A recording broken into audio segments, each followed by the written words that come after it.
¿Qué es una lengua amenazada? Una lengua puede desaparecer en el caso de exterminio de todos sus hablantes, o en el caso poco frecuente de catástrofes naturales, o puede extinguirse por simple cambio lingüístico. Cuando se habla de muerte de una lengua, nos estamos refiriendo a un proceso muy concreto, la sustitución lingüística. La muerte de una lengua ocurre cuando una comunidad lingüística, por múltiples razones, abandona su lengua y adopta otra. En ese caso, su lengua desaparece, muere, y no deja ninguna posibilidad de recuperación. No podemos dejar de lado que una lengua ni nace, ni vive, ni muere, si no es en sus hablantes, que son los que viven y mueren. Es muy distinta, por ejemplo, la desaparición del latín por cambio lingüístico. El latín, al fin y al cabo, sigue existiendo en las lenguas romances.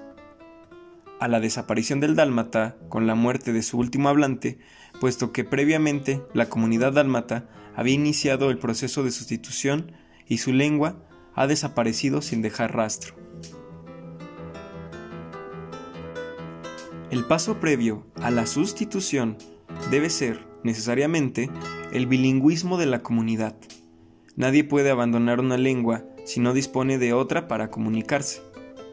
Pero aun cuando una comunidad bilingüe pueda permanecer así durante un número indeterminado de años, el bilingüismo social solo necesita de un pequeño empujón para pasar al monolingüismo dominante, sustituyendo la lengua.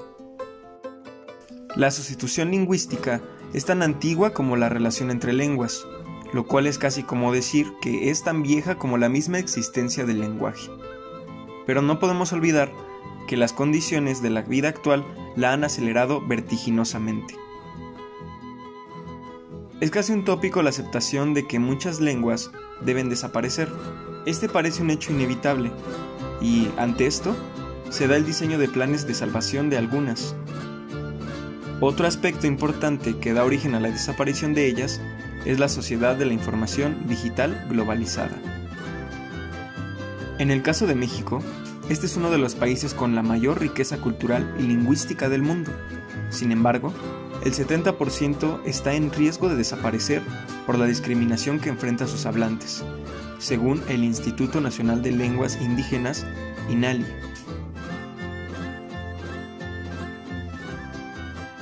Utopías.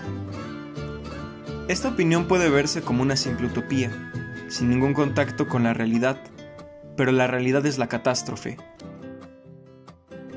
Y los planes, restringidos hasta ahora a la recuperación de lenguas concretas, no han conseguido cambiar la tendencia hacia la homogeneidad. Si en las próximas 2 décadas pueden morir alrededor de 1000 lenguas, en ningún modo serán las últimas. Y si tenemos en cuenta otras previsiones, no es impensable que dentro de 200 años se hablen tan solo unas 500 lenguas en el mundo. Si desaparecen las lenguas del mundo con pocos hablantes, muchos eslabones que nos unen a nuestro pasado se perderán y nada los podrá recuperar. Actualmente, son muchas lenguas las que están en vías de la extinción a causa del contacto con otras, lo cual puede favorecer el proceso en determinadas zonas. En México, por ejemplo, casi todas las lenguas con menos de 500 hablantes, 15 en total, están radicadas al norte del país, en la frontera con Estados Unidos. De las restantes, solo el náhuatl supera el 1.000.000 de habitantes, teniendo en cuenta que en México se hablan de 90 a 140 lenguas y que la población indígena es de aproximadamente 5 millones de personas. Es evidente que buena parte de sus lenguas tienen muy pocos hablantes, lo cual hace temer aún más por el futuro de la diversidad lingüística en este país.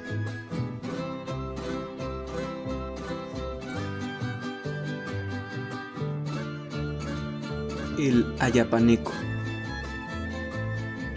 Uno de los ejemplos más palpables de la posible desaparición de un dialecto en la Ciudad de México es el ayapaneco. Se trata de una lengua de la familia Mixtezoque que es hablada por una pequeñísima parte de la comunidad de Milpa Alta. Se estima que hoy en día hay alrededor de 16 hablantes que sobrepasan los 40 años. Sin embargo, en Ayapa Jalpa de Méndez, en Tabasco, el lugar originario del dialecto, solo se encuentran 2 hablantes. Al cuestionarles a algunos de los hablantes de ayapaneco su opinión sobre cuál es la principal razón por la cual no se ha tenido el interés de la comunidad por preservar la lengua a través de la enseñanza a las nuevas generaciones, sus respuestas toman distintas posturas.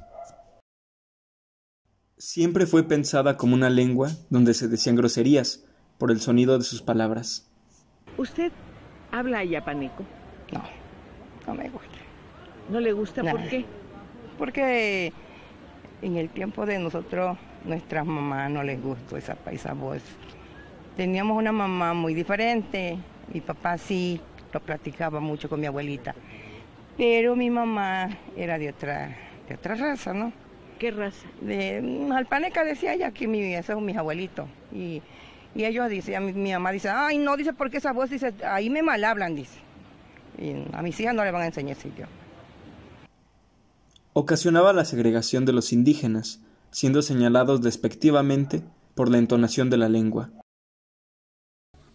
No le conviene porque hay personas que le caiga mal cuando uno habla, por ejemplo, si encuentro a don Manuel o viene y lo ponemos a platicar ahí en ese banquete, si alguien lo oye no le caiga bien, como que no le cae bien. Falta de interés en la transmisión a sus descendientes.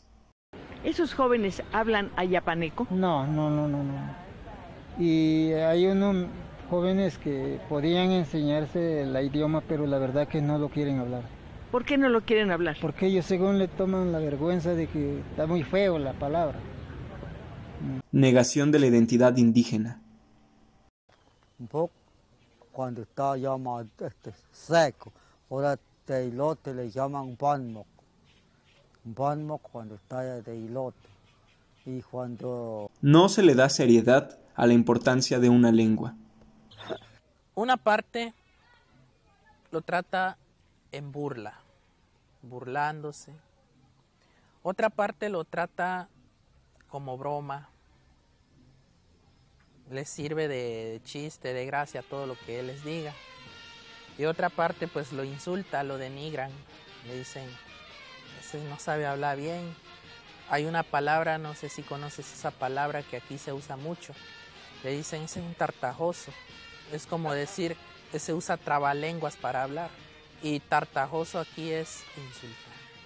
Existe la imposición de otra lengua en la familia y por lo tanto en la educación de los jóvenes. El idioma ayapaneco no, o sea que ellos no lo aprendieron, no lo ejercieron, sino que ellos de un principio la mamá lo hablaba en español y de eso se criaron. No hubo cambio, pero ni una palabra casi. Falta de material impreso que lleve un registro de la lengua. No me siento, ahora sí como quien dijo, ni me parezca mal ni me parezca bien, porque resultamente que ya hasta aquí donde estoy yo, como que ya la juventud que lo ignora. Sí, es la única que no se me olvida porque a veces me vienen a buscar los extranjeros y trabajamos con ellos. Y claro que yo no me da nada, ni me siento descontento, La priorización de la enseñanza de lenguas extranjeras con la finalidad de mejorar la competitividad laboral, como el idioma inglés. La mano, mi brazo, y esta parte lo decimos nosotros es codo. Sí, ya maquillé, sí, ya de pigaña hasta de te pueden ¿verdad? De pigaña, ¿verdad? Claro, pero no le hace porque guata responderte ocha que hasta ayer hasta ni mate son da ni lugar, ¿verdad? Claro. Mate guata sacrificar ya ayer ta chi or mate andu ta y viaje corrido mantendu tañi Entonces, vale pues que mira. La pérdida de una lengua implica la desaparición de una manera de ver el mundo, de la interpretación de la vida y los fenómenos que se ven envueltos en el desarrollo de cada día. Se debe tomar en cuenta que aunque existen pocos hablantes de una lengua, si ésta es utilizada en su totalidad, en todo momento, por unos cuantos, se trata de un dialecto con vitalidad. En el caso del ayapaneco, los esfuerzos que se han empleado para su conservación han producido escuelas y talleres especializados en su enseñanza. Así es como por medio de programas culturales y otras estrategias se busca el florecimiento de las lenguas originarias que se encuentran en peligro de desaparecer.